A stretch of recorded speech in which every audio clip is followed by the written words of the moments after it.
Tonight, I want to tell you a story, a true story, about a man born 168 years ago. You might not recognize his name. You probably don't know many details about his life.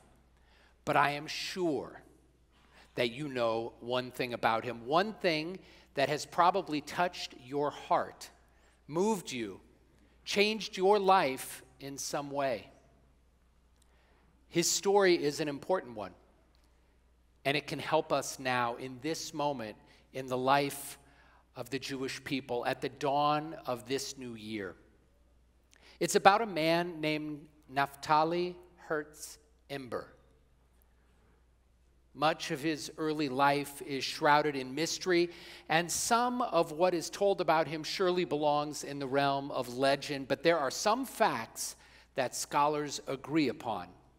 He was born in 1856 in Europe, in a little shtetl called Zolochiv, which is now part of Ukraine, about 40 miles due east of Lviv. He was the eldest child of Shmuel and Huddle Imber, fiercely observant Jews who, like most Jews in that area at that time, were also rather fiercely impoverished. Materially, that is. When it came to Torah learning, they were as rich as King Solomon.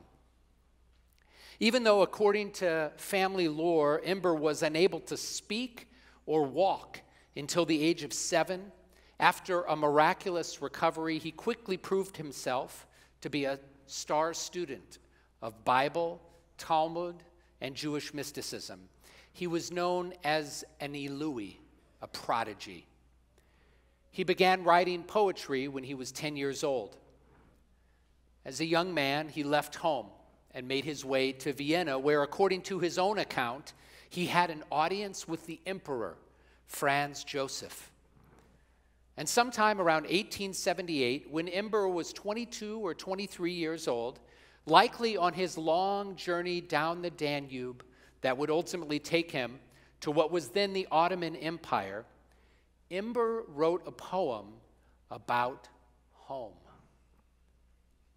But it had nothing to do with Zolochiv. As the journalist Gerard Wilk wrote in an article about Imber published in 1951, home was not Zolochiv. It was none of the innumerable Zolochivs where Jews had been living as strangers for 2,000 years. Their synagogues echoed with the lament of the banished. They prayed to go home from force of habit without hope. We know, of course, where they were banished from. Their homeland, our homeland, Israel. But Imber saw their prayers as tepid, pathetic even, and this outraged him. He knew that if his people were ever to come home, they would need to be inspired. They would need to wake up to the fact that real change needed to happen, that something meaningful needed to be done so that someday we could realize the dream. So Imber sat down and scrawled 9 angry stanzas on a piece of paper, and above them wrote, Tikvateinu, our hope. This poem about home would help change the course of human history. As it turns out, Imber was a prophet. Almost 20 years before Theodor Herzl was sent as a journalist to report on the Dreyfus affair, which would inspire him to write Der Judenstaat, the Jewish state, which led to him organizing the first Zionist Congress in 1897. Before the first real wave of immigration to the land of Israel, known as the First Aliyah, Naphtali Hertz Imber wrote his poem. It was apparently inspired by the founding of the community of Petach Tikva, by a group of mostly observant Jews from Jerusalem who wanted to create an agricultural collective outside the cramped walls of the old city. They took the name Petach Tikva from a verse found in the book of Hosea, a book of the Bible written 2,700 years ago. Petach Tikva, the opening of hope. In honor of this act of courage, foresight, and yes, hope, Imber poured out his heart in verse. Kol od balevav pnima nefesh Yehudi homiya. Soon he made his own journey to the land of promise, arriving in 1882. And during his years living in the land of Israel, which was then under Ottoman control, Imber wrote and published many additional Hebrew poems that quickly became well-known and loved throughout the Jewish world. But Imber wasn't one for staying put. He continued his wandering from the land of Israel to India, to France, and then to England.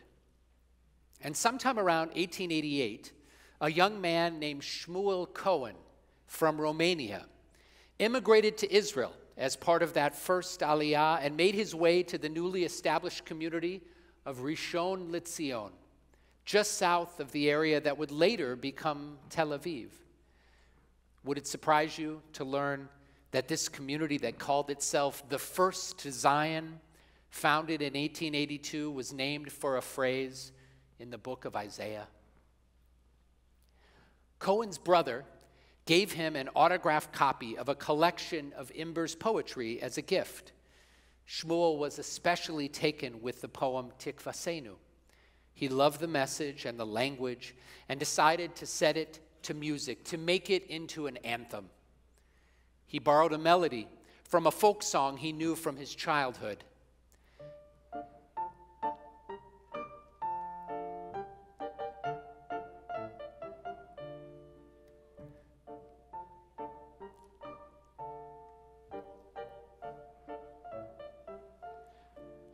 Now shortened to 2 stanzas using language substantially but not entirely similar to what is familiar to us, the anthem, renamed Hatikva, was soon sung throughout the Yishuv, the community the Zionists were building in Israel, and then throughout the Jewish world.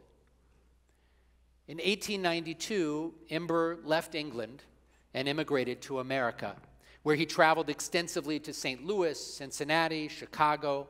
He would recite poetry in exchange for a meal, a place to sleep, and, it was said, in exchange for whiskey and other spirits. Sometimes Imber would hear his poems sung at Jewish gatherings, and after a few drinks, he would announce loudly, sometimes to the disbelief of those gathered, that the words to that song were his. Already by 1896, Hatikva had become the unofficial anthem of the Zionist movement. Some scholars report that Hatikva was heard at the First Zionist Congress in 1897 in Basel. Others say that it made its debut at the third or the fourth, but this is clear, and I find it inspiring. Those words and that melody were sung at one of these occasions by none other than Theodor Herzl himself. In 1909, now living in New York City, Imber fell ill. On October 7th, he suffered a stroke. And given his relative fame, it was reported in the New York Times. He died the following day, October 8th, 1909. It was Simchat Torah. He was 52 years old. More than 10,000 people turned out for his funeral. And at the procession, the mourners, of course, sang Hatikva. In 1953, Imber's remains were taken to Israel. His grave can be found at Har HaMenuchot in Jerusalem. Prolific poet, Torah prodigy, world traveler, alcoholic who would die alone, Imber was and always will be best known for one thing: the magnificent poem that became the anthem of the Zionist movement and ultimately the Jewish people.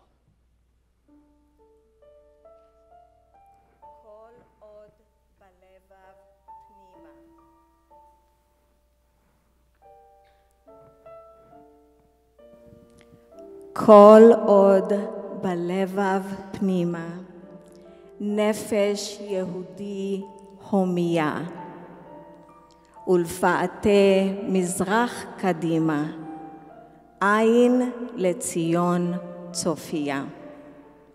עוד לא אבדה תקוותנו, התקווה בת שנות 2000, להיות עם חופשי בארצנו, ארץ ציון וירושלים.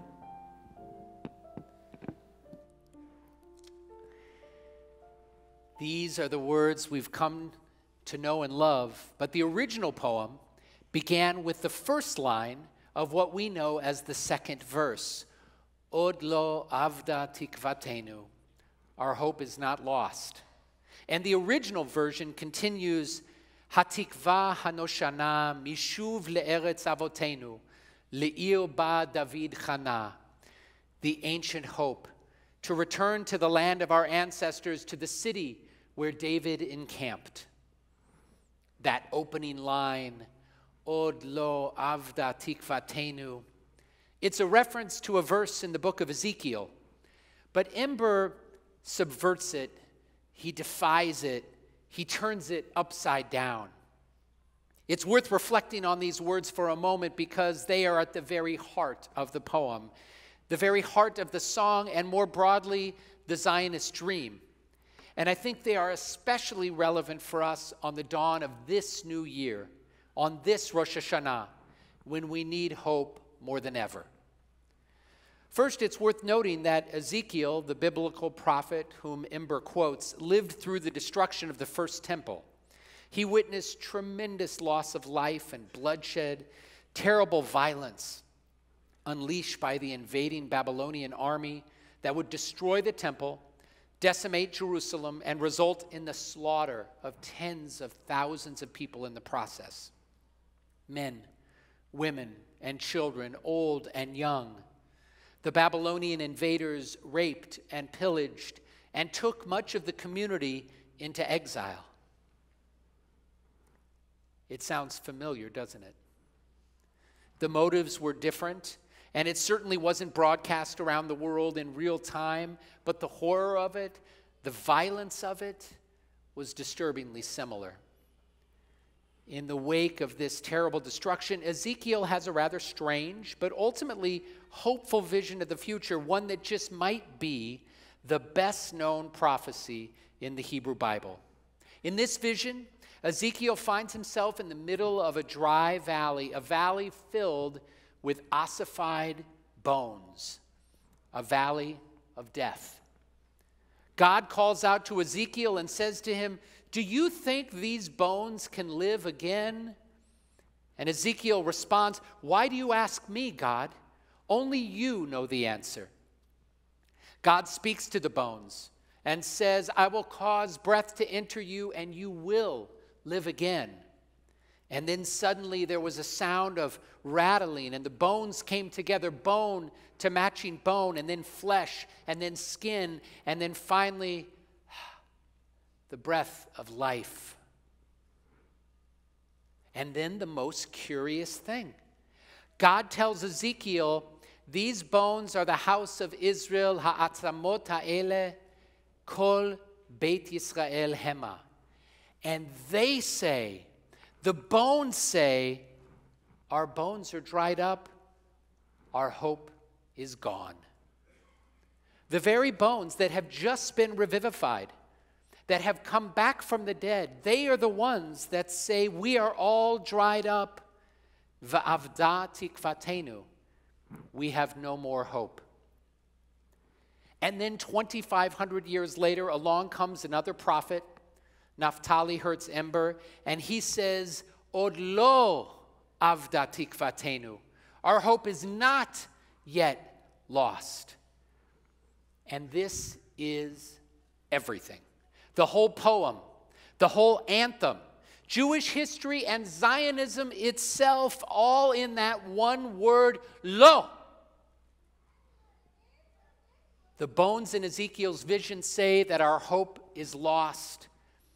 And for thousands of years, in some ways, it was. And then along came the dreamers who were also doers and activists like Naftali Hertz Imber and Theodore Herzl and Henrietta Zold and Golda Meir and Stephen Samuel Wise, who cry out, "Our hope is not lost." We refuse to give up. And it's all the more inspiring because Imber wasn't some sort of wide-eyed optimist, some Pollyanna who didn't know how hard the world could be. He knew poverty, loss, suffering. He knew how improbable Jewish sovereignty was. He knew what we know. Our history includes valleys and valleys of dry bones. He understood as well the dimension of the possible, what is not yet, but what might yet be. This imperfect, strange man, described often as a bohemian, this prodigy, this mystic, this world traveler, this alcoholic who traded verses for whiskey, this man whose name was perhaps not even known by most of us in this room, but who has impacted every one of us with the only lasting ideal that endures in this very moment. This man who could see beyond the challenges of the present into the possibilities of the future. This beautiful artist who put into words the deepest wishes of a people, Lihiyot Am Chovshi Be'artzenu, Eretz Tzion V'Yerushalayim, to be a free people in our own land, the land of Zion and Jerusalem. Imber understood how hard it is sometimes to hold on to hope. That's why he references that verse from Ezekiel, turning it upside down. What a lesson. What an important reminder for us as we turn the page on 5784. A year filled with countless moments of despair, moments of doubt, moments when maybe for just a second or perhaps longer, Avda, Tikvateinu, our hope was lost.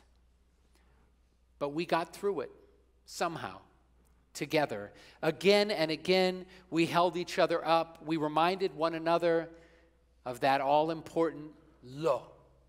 No, we will not give up.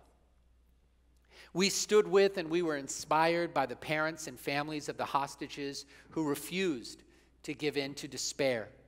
Moms and dads like Rachel and John, who day by day found somehow the strength to say, as John did even at his son Hirsch's funeral, maybe, just maybe, your death is the fuel that will bring home the remaining 101 hostages.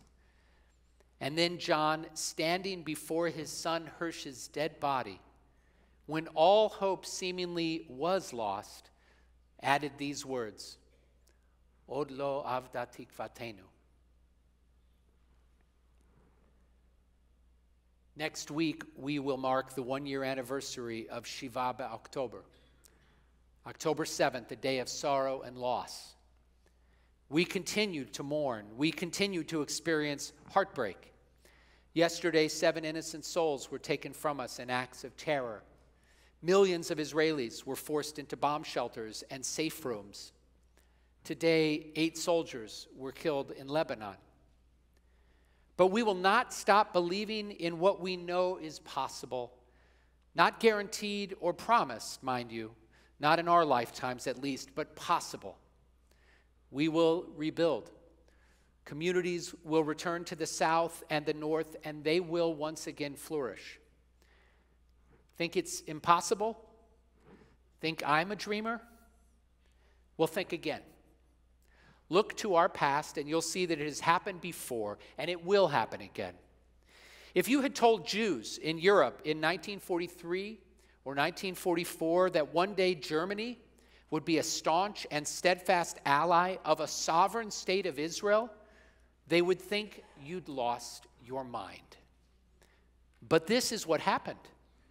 The unthinkable became reality. If you had told Israelis in late October of 1973, just as the Yom Kippur was drawing to an end, that in a few years, Egypt's president, Anwar Sadat, the man who had initiated the war with the terrible surprise attack on our holiest day of the year, that he would visit Israel on a peace mission, you'd be dismissed as a lunatic. But that's what's happened. And cool as this peace is, we haven't fought a war against Egypt since 1973.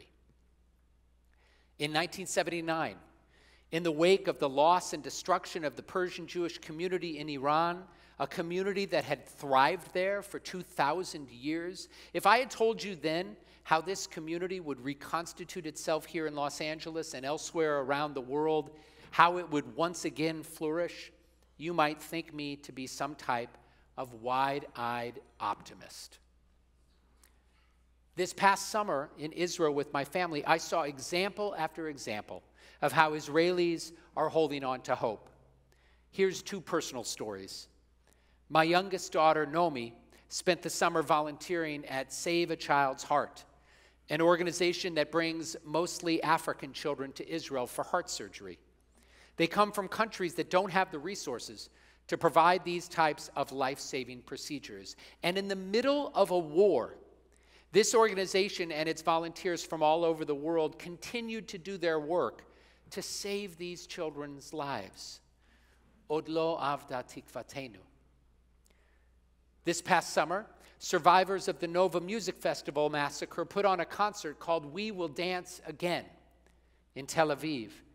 And my daughters, Nomi and Ariella, went to the concert and were uplifted and transported by it. They danced with the tens of thousands in attendance and heard speeches delivered by some of the survivors, including Mia Shem, who was kidnapped from the Nova Festival and released after 55 days of captivity in Gaza. And there she was, just a few months later, dancing, embracing life, moving forward as best she could. Each of these things happened, and they can happen again. And of this, I'm sure, hope is the only way forward. And holding on to hope is at the very center, the very core of what it means to be a Jew. It's why Hatikva moves us so powerfully. Imber's original poem ends with an astonishing declaration. Rak im acharon ha-Yehudi, gam acharit tikvateinu.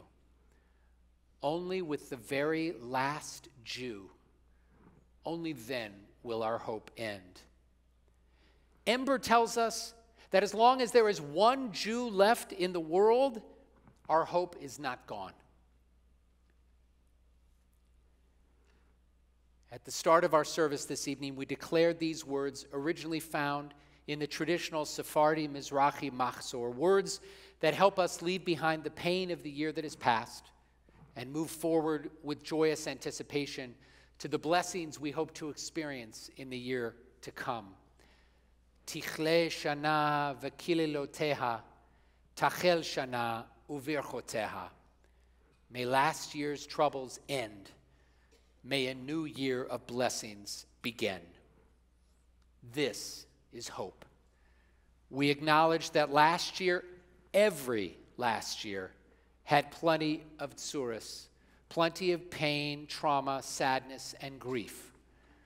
But we are not doomed to live in the past, nor suffer the klalot, the curses of the past. As long as the Jewish people live, as long as Am Yisrael Chai, well then, Od lo Avda Tikvateinu, our hope is not lost. Lihiyot Am Chovshi Be'artzenu, Eretz Tzion V'Yerushalayim.